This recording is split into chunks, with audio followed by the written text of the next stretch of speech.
Welcome to the Underground, my little underground with Peter A.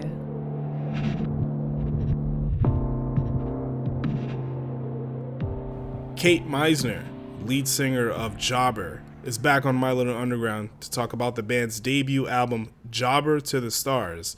And Kate and I have a very deep conversation about balancing the energy needed for work and life as a musician. And Kate also talks about how she contemplated leaving New York. And I also find out if she still keeps up with wrestling or not. So great to catch up with Kate Meizner of Jobber right here on My Little Underground. My little underground. How are you feeling? General thoughts about the album finally being out? Because I know you've been working so hard on it the last couple of years. Yeah, and I remember, I think last time I spoke with you, you asked me what like the future of Jobber was, if it was just a one-off EP.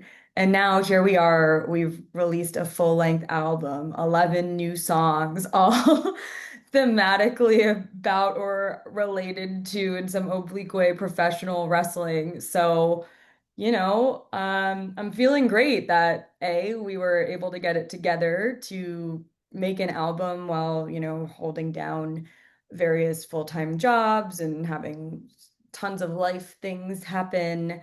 Um, and also just traveling back and forth to the recording studio. There's so much money involved in it. I'm just happy, proud of the fact that we were able to like put something out. And so proud of like just doing that, that I feel like I haven't been getting too caught up in the response to it. Because I'm like, oh, we just did this thing that was really, really hard and took us a really, really long time. And I've forgotten what the music even sounds like. And then I'm just like, yeah, I mean, it's nice if people like it, but also this is the first time I've ever put out a full length on vinyl. It's only the second time in my life I've ever put out a full length. So this is a big, big deal for me.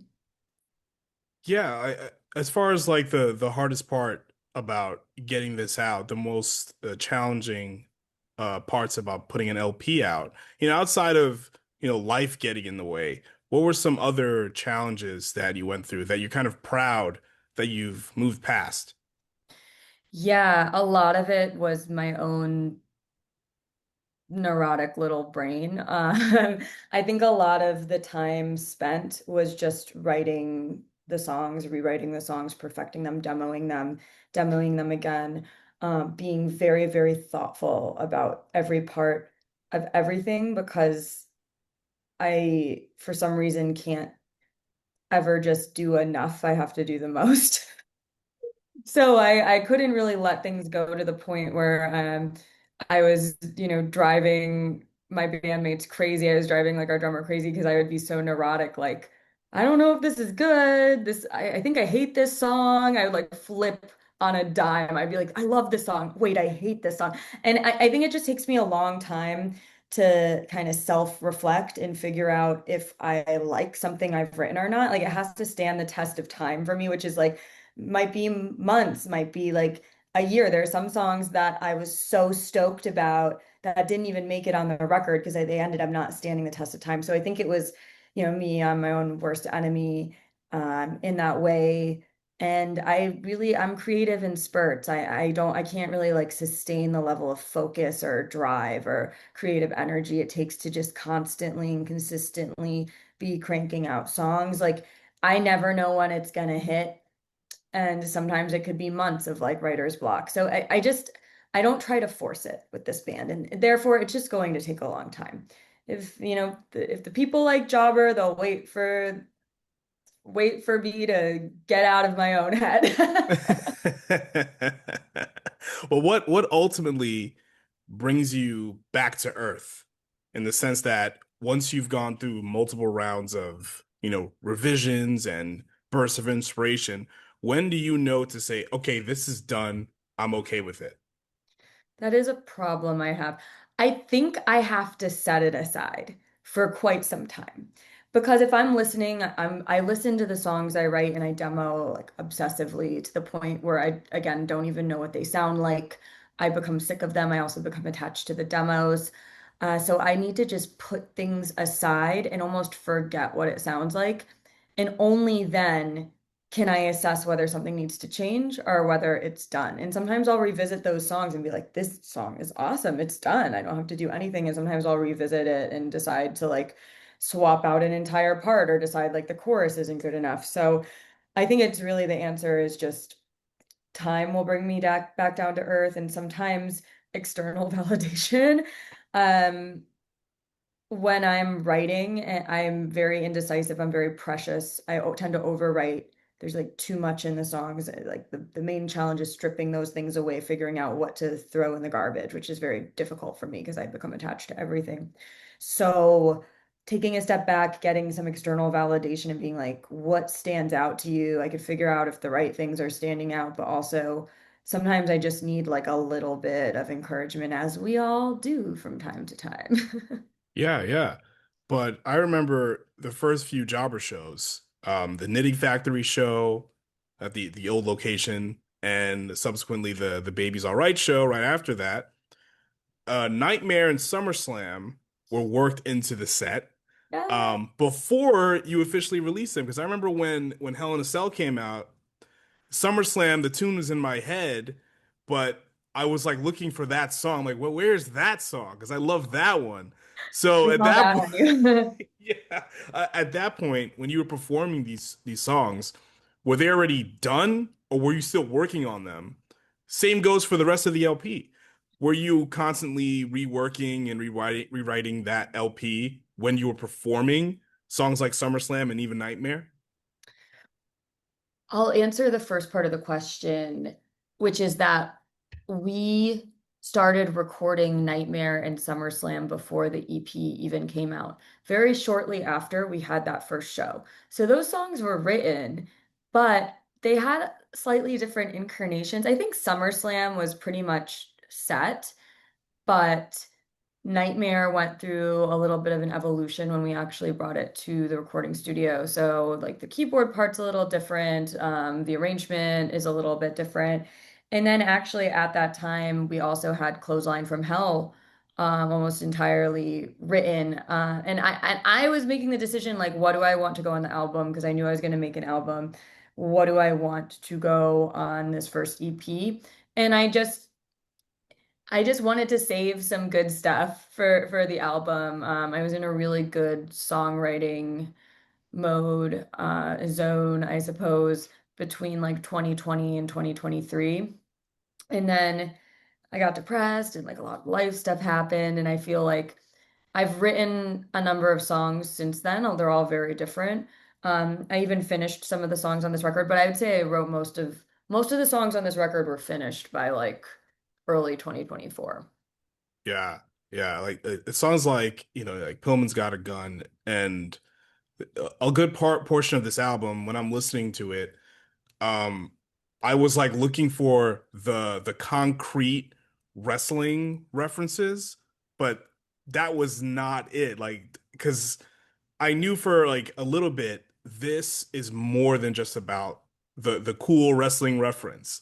There's some stuff happening here. There's some stuff may have happened to you, and then whatever you're feeling as far as like negativity is concerned, you said depression, whoever's listening to this can probably connect to that. Even if they're not a wrestling fan, they're not going to understand the Brian Pillman and Steve Austin thing. Then, but it doesn't matter because they'll connect to what you're saying, right? Yeah, totally. I mean, Yeah. I would, it's funny you bring up Pillman. I think that's the one that's most explicitly about wrestling, even though it's still rather oblique. But like, for example, with the song Raw is War, that was about, Monday Night Wars, era of wrestling. Like, Yeah. there's sort of the battle between the TV networks, during the Attitude Era and the years leading up to it.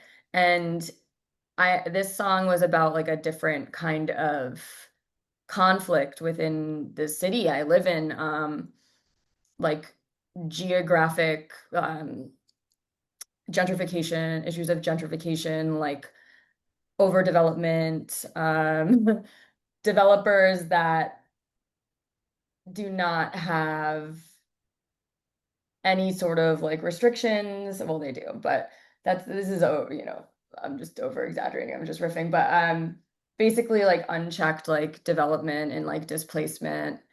Um but so it's like similar conceptually, like this sort of turf war situation. But it's related to something that I see and that's, in my city on a day-to-day basis. And then Nightmare is about union organizing. And we all know, like Cody Rhodes, the American Nightmare, had his own problems with exploitation and just being under the thumb of WWE for so long before he went to AEW and sort of reinvented, or well, NJPW and then AEW, and Yeah. then back to WWE. So it was kind of about like his struggles, and I think AEW, the origin of that, it's not a perfect company. We all know that. Like it's like founded by a billionaire. It probably has its own problems, but it was sort of like the anti-WWE and like was sort of formed on this foundation of like it's better for the workers. So I feel like obliquely even that is referential to Cody Rhodes. Yeah, yeah. I think Jabber as a band has there's two types of people that you can attract, like wrestling fans and even people that aren't wrestling fans. I just think that even if you're explicitly talking about wrestling or maybe not, somebody's gonna pull something away from this. I think that's my kind of larger point. But as far as like Jobber's original trajectory, like after Hell in a Cell, like what was your original plan or what was your plan? Did you want to wait a year and a half, 2 years to put out an album? Were you still working on the album? Did you want to, maybe put out another EP or something like that? Like what was Yeah, your plan? it's funny you ask that. So actually putting out another EP was the original plan. So we had recorded Triple H, SummerSlam, Clothesline from Hell, and Nightmare. And that was going to be an EP. But then I wrote Pillman and I wrote Raw is War and I wrote $1 Million Man. And I remember talking to somebody and saying, what happens when you're recording an EP, but like, you know, you just write a bunch of heaters out of nowhere. And then you have to wait like another several years to record those and put those out. That seems like really dissatisfying to have to sit on this treasure trove of songs that I really like and not be able to share them with the world or record them. And I can't remember who it was, but they were like, oh, it was my old bandmate in the Glow, Mike Caridi, who was also in Level Up. He was like, just maybe you should just make an album. Like it was like said it like it was so easy because I feel like he's just like really good at banging out songs and making, he's made records before. And I was like, that sounds really hard, but I think I have enough songs. But then I didn't quite have enough songs. I had enough songs, but not enough songs that made the cut. So I ended up just recording what was done. And while I was recording, I was just letting it flow naturally. As I said, when I was in a creative spurt, I would write, and that's when Jobber to the Stars Part 2, Jobber to the Stars Part 1, and Extreme Rules got written. So those ones were like a little bit later. I think I wrote them throughout the course of like 2023 and even into early 2024. So when it comes to like putting this album together and the realities of putting an album together, like one, it costs a lot of money, it costs a lot of time. You kind of have to work a regular job to fund your creative outlet. But generally speaking, at least as much as you want to share, how much did life get in the way during the recording process of Jabba to the Stars? I can't tell if it's life getting in the way or me just being a person that requires a lot of self-care. And if I don't do that, I become overwhelmed and I don't feel great. And I think Same. yeah, I mean, I feel that that's like like a normal thing, but I think over the past 5 years, and like COVID and being home a lot, it really changed my approach to taking care of myself. And I started taking much better care of like my mental health, my physical health, getting into really, really good habits in my life. And when you are working a 9 to 5 job that I would call like it's like a career. I mean, sometimes I work till 8 p.m. Sometimes I'm in back-to-back meetings all day. Sometimes it's really stressful. And when I'm doing that, I just music cannot be like the number one priority to me. Like making a living for myself and my health and my mental health and physical health and my emotional well-being are take priority, which sucks because music is the thing it's what gives my life meaning. It's the thing I care about the most. But I think part of what took so long in the life getting in the way was me just realizing like that in order to function as an adult, in a world and an economy that's like collapsing in on itself, I really have to do a better job of taking care of my health.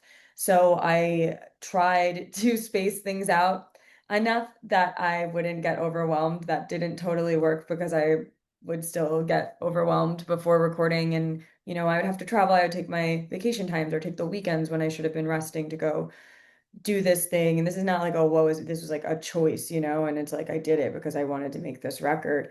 Um, but I just any sort of disruption to like routine and like persistent travel, taking time off from work to go do a different kind of work that like fries your brain just as much.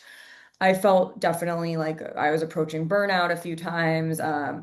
I was just getting overwhelmed with it. I was feeling pretty also just obsessive about the songs, like making sure they were the way I wanted. So I would go to the studio, record something, and be like, "Ooh, I didn't really like go redo it." I felt like I was driving Justin Pisferato up the wall, who was our sound engineer for this, because I was so like indecisive and like had so many studio meltdowns.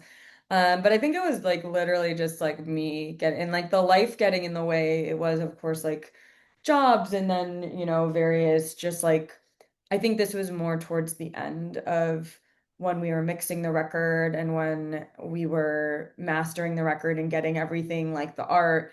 I went through a really tough breakup with a partner.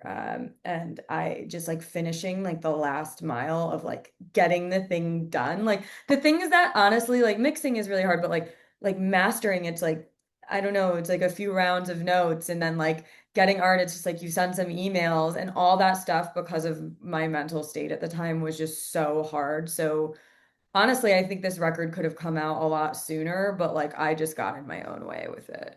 It was me. I take full responsibility. But it's kind of good to kind of step away and just recharge yourself before you put yourself into this creative endeavor. While it's not like a 9 to 5, like you said, it does take a lot of energy from you. But that being said, like when you're feeling overwhelmed with life or something happened in your personal life, bad breakups and everything, how do you relax yourself? What do you do that is absent of making an album, absent of work? How do you just reset yourself and take care of you? There's two answers to that question. The first one is going to make me sound like a really functional, healthy person, and the other one is going to make me sound like a chaotic mess. Um, I just try to treat myself very nicely. In the sense of I make sure that even if I feel emotionally like I'm just falling apart, I'm like making myself healthy meals. I am like exercising. I am going to the doctor. I am doing little projects around the house or like I don't know, like replacing my shower curtain line. Just these little like kind of things that on their own, in isolation, you're like, well, that won't fix the problem. But the more nice things you do for yourself and incrementally, you just like develop this level of respect for yourself that I think permeates and makes whatever hard thing you're going through um more manageable and it helps get you through it when at the end of the day you know that like you're there for yourself. That's the very healthy functional answer. The other answer is like I tend to just like sometimes like if I'm really sad just like go on like a month-long bender and like spend a ton of money on stupid shit. And like And like just like I let myself go through it in all the ways. I'm not like grounded enough to only do the healthy thing.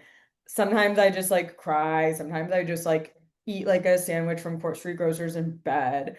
Sometimes I buy myself a ticket to the opera like impulsively, and those things are expensive. Or like I will, I don't know, like go shopping. Or like drink too many martinis with my friends, or just like do something messy. Like life is messy, people are messy, and just kind of like letting yourself be that way. Yeah. What have you spent, like, what do you usually spend a ton of money on when you go through these benders? Well, I mean, like this is like yeah, like I've just put out a record, so like the amount of money I had to spend on things was like, this is all relatively speaking, but I Yeah. am gainfully employed, so I feel more comfortable saying, um, I bought a bunch of guitar pedals. I always will like buy guitar pedals and like records. But I really like taking myself to plays, taking myself on a little jaunt to the theater. So things like that. I took myself on a trip this past June. After I was like super in the hole from the record, saved up some money and like went to like Europe, spent a few days in London, then went to like France by myself. So I guess like my benders are just like still in a way like treating myself nice. Sometimes not, like if I'm just going out and just drinking a ton or like smoking cigars or something, that's not very good for me. No, I bet like, just buying a bunch of pedals and, taking trips and going to plays, that's amazing, is a Yeah. much, it's like, it's part of like your messy side, dare I say, your heal side of recovery, but Yeah. it's a much more like a healthier thing to do, you know? And it's fun. I definitely turn to like socializing a lot when I'm like in a Yeah. way. And I feel like it's like my friends see the heal side of myself going through something because I'm in these social environments. I'm just like outwardly on a bender. And then it's like the quiet moments where I'm like by myself, where I'm just like, I don't know, like waking up early and making myself some sort of like stew or like cleaning out under my bed and like I don't know, like Yeah. scrubbing my floor. These small things matter. The little They things do. really, really help with whatever you're going through, you know? And it's like most people know this, but I feel like it took me a long time to figure out that just incrementally, like the more you do to just take care of yourself, like it makes those really dark, low moments so much easier. Did you seriously contemplate moving to LA while recording this album? Yeah, I did. I think that was Really? part of my like crisis that I was going through. I was feeling super stuck in New York. Um, I think like the pandemic maybe had a lot to do with it, but I think it was also, again, it was me learning to take care of myself. And part of that was like being isolated and just spending a lot of time like figuring out how to function and like manage various mental illnesses. Like I was very like isolated, and also I was very much focused on writing and recording. And sometimes like when I get in these creative zones, like one of the sacrifices I have to make is social and like going and seeing the outside world. But I live in New York, and so I feel like my world shrank because of how I was just like self-isolating a lot, like kind of like hermiting a little bit. And then I looked around and I was like, wait, where is everybody? Oh my gosh, like I'm never around. Like I never see anybody. Like this is really bad. I think I could convince myself for a while, like, because I am a person, I can spend long periods of time alone and I need a lot of alone time. But I was like, oh, I think I need people. And so I turned my attention to my social life. But there was a while where I felt so stuck. I was like, maybe I should just leave. Maybe I should just start somewhere new. I felt like I was just like, had shrunk my own world. I felt like I had like screwed up New York. I'd like done it wrong or something. And it was like not taking advantage. And it's like, I started questioning, what am I doing here? Why New York? Like, why does it have to be New York? And I don't know, I had this friend like years ago who he was always like questioning like what are people like why are they here? Like why New York? And maybe almost in a little bit judgy of a way. And I like what are you doing? Like why did you come here to like go to bars and drink? And I think it took me a while to figure out that it's because like this is where I had always wanted to be. There was no other like option. It was just like I had a plan. Like from the time I was in high school, I was gonna go to college and I was gonna find a job, any fucking job, and I was gonna move to New York and I was going to play music. Whether I had a job, like a career or not, I was going to play music. And I think I took me a long time to find like my people in that, but I finally did. And I had to do a lot of soul searching to figure out like what am I here for? And a lot of doing the things I was just talking about, like taking myself to plays, like reminding myself like where I am, like going to places I wouldn't like made like living my life with more like intention. It's so easy to just stay inside and isolate. You know, it's I had to be a little courageous for me at least because I have a lot of anxiety. So Well, you as an artist, like you've been to different cities and you just took yourself to Europe, right? For me, when I go to different cities, I start missing New York. Like I think a lot of New Yorkers, or maybe some of the transplants, take for granted yeah, the New York City transit system. While it's not perfect, it's far from perfect, but no other city has what we have. Going to LA, yeah. you need a car, you're screwed. Exactly. And Yeah. that was like also like I had to reality check myself, like envision myself just sitting alone in my car instead of being like sad on the train. Like what, like all these parallel scenarios where it's like moving here is not going to solve my problems. A whole slew of new problems are going to crop up. And it's also not really getting to the core of things. But when I was traveling around Europe, actually, that was really inspired. That actually embittered me and soured me on New York a bit. Really? Gonna sound so silly. I really fell in love with like Paris. I only went for the first time a few years ago. I didn't do a ton of traveling. As a young adult, I didn't have any money. And I went to Paris and like their train subway system is like better than New York. And Really? I think I love because there's like all of like the things I love about New York and all of these new different things that I didn't know that I loved. And um obviously like very like old and beautiful and like a different way of living and approach to leisure there that I think really had an impact on me and that kind of carried into some of the songs as well just like thinking about like leisure and the guilt I feel around leisure, which is a very like American thing to feel guilty when you're not doing anything. And I think I started getting at that in some of my songs, like Clothesline from Hell, like about like the line between your professional and personal life, on Jobber to the Stars Part Two, even like there's like maybe even others where it kind of just seeped in, oh, Jobber to the Stars Part One as well, where I was just thinking a lot about like embracing leisure and not feeling so guilty. We're all just trying to get by, you know? Yeah, yeah. Well, the one thing I've noticed, right? Because I grew up in New York. So when I go to Coney Island, whatever like thoughts I have about New York and how it gets on my nerves, I go to Coney Island and I realize there is no other place that's like Coney Island. Like when this place changes, like if they really build a casino there and just change it, Uh-huh. that's it for New York, in my opinion. That's it. It's just like any other city at that point. If you change Coney Island, that you've changed New York, in my opinion. I Keep don't know. Coney Island, Coney Island. Exactly. Exactly. Um, so as far as, all of us being kind of jobbers to capitalism, right? Do you think you are a jobber or a enhancement talent in your own life?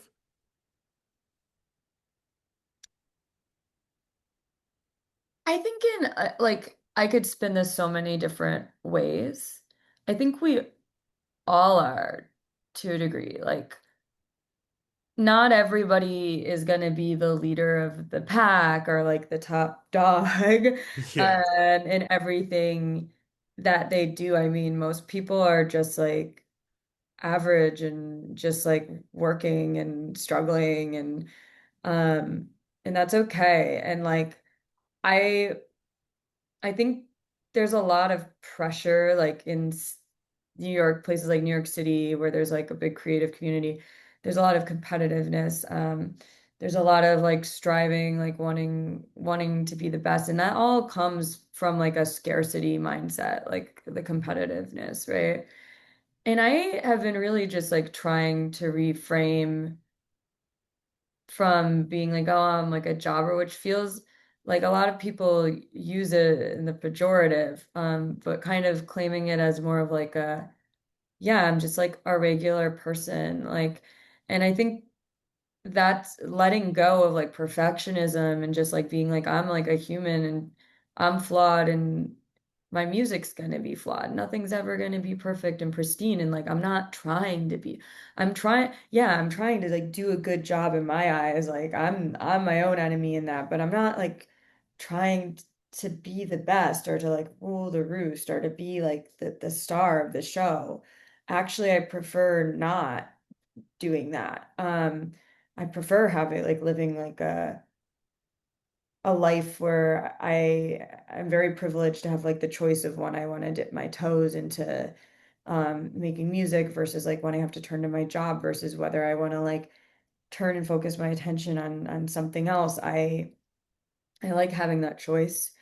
Um, but also I don't know, I just don't feel like the level of ambition to like strive and be the best. And I think there's dignity in that because often it means you're respecting yourself.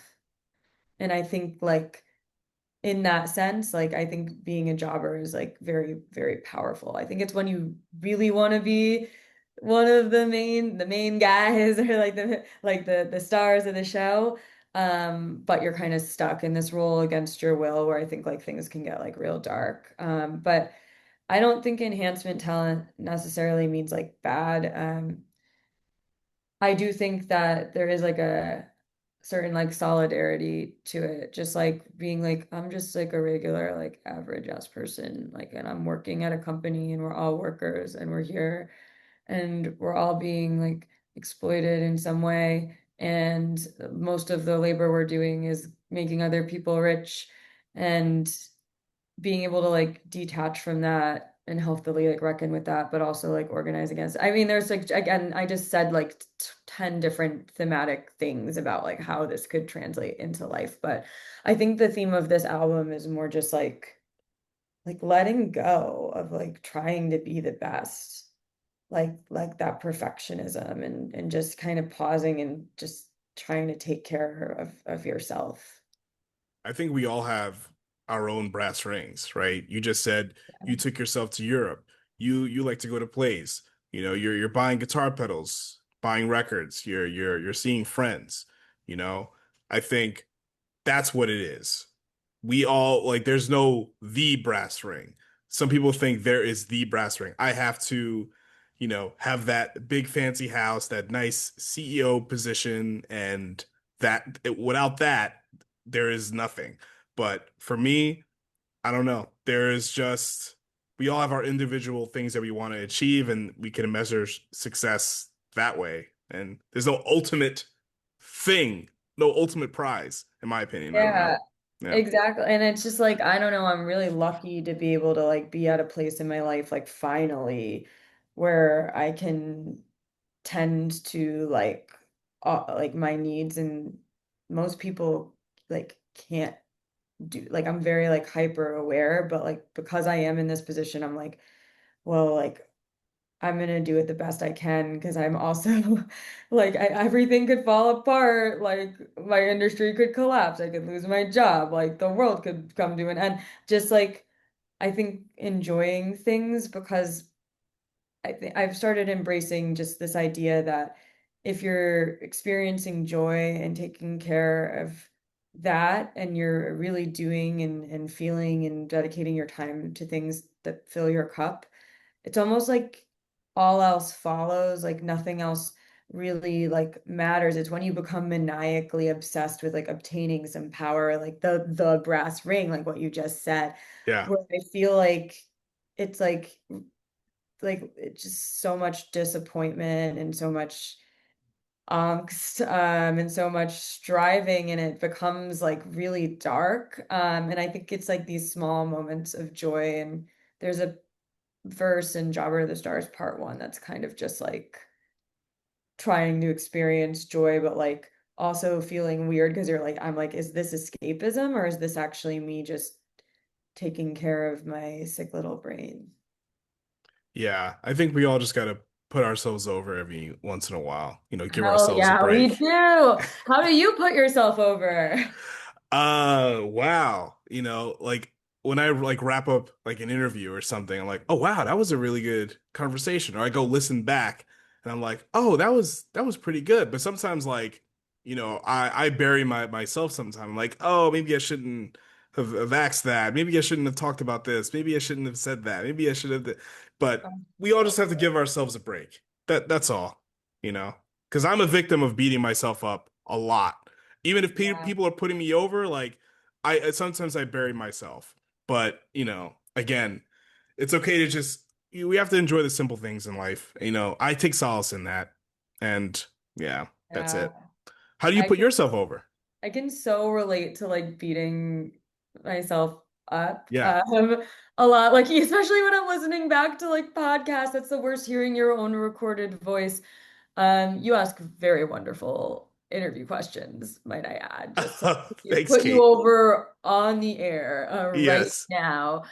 How do I put myself over?